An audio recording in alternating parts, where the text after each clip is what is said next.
It all came about from a phone call. You know, people started saying, you know, we're going to start looking at putting windmills in, and we started going to meetings. Now, what township do you live in? Joyfield. Okay. And when did you first hear about this? Oh, April, May last year. Okay. And was that, I've talked to Alan O'Shea before, is that the person who called you, or who called? Oh gosh, I think it was Alan that got a hold of us. Basically it was word of mouth, you know, it's let's go to the different groups are having different meetings, because you know there was just more than one windmill turbine outfit coming in here. Yeah, that's what I heard. And we just started going to them.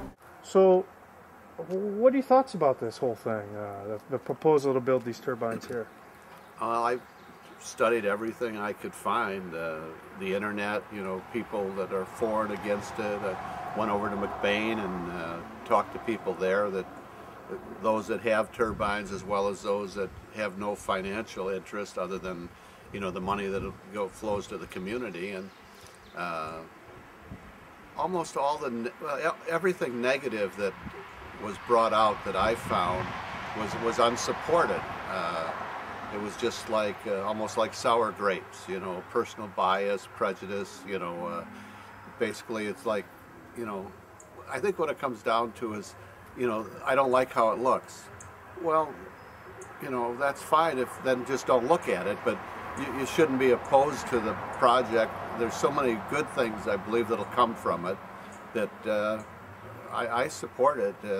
I support it because I researched it, and I with facts that are documented, and I didn't just do it because I don't know that I'll get a wind turbine, and I didn't vote for it because of that. I just believe it's good for the community, and in this area needs money as well as anywhere in Michigan now, or in this country. No, I'm not afraid of the noise. I don't think so. I've been to McBain, and I've listened to them. Went down there and there's about a 30-mile-an-hour wind blowing in February. That's not loud. It wasn't loud to you? No. Okay, have you heard from any people who live nearby who said, please don't put this up, or, you know, we're worried about it, or anything like that? Yes, I've been to Pleasanton Township and Joyfield Township meetings. We've been accused in Joyfield Township of the board members being farmers, that, you know, it's under the table, pass the buck type deal, which I don't believe that at all. And I know those people, and they're good people. They don't do that. Yeah. You know, what are your thoughts about energy in general? That's got to be probably a positive thing for you to think about clean energy. Something has to happen in this country, because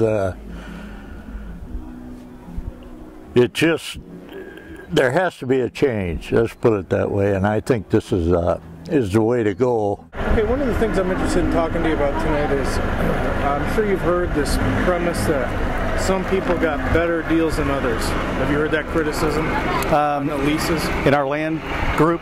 Yeah. No, the reality is we had two groups of landowners we were negotiating with. They had two different lawyers. Yeah. And the reality is that the actual payments to the landowners is equivalent. So there may be some minute differences, but in all, the royalties that we pay to the landowners is exactly the same.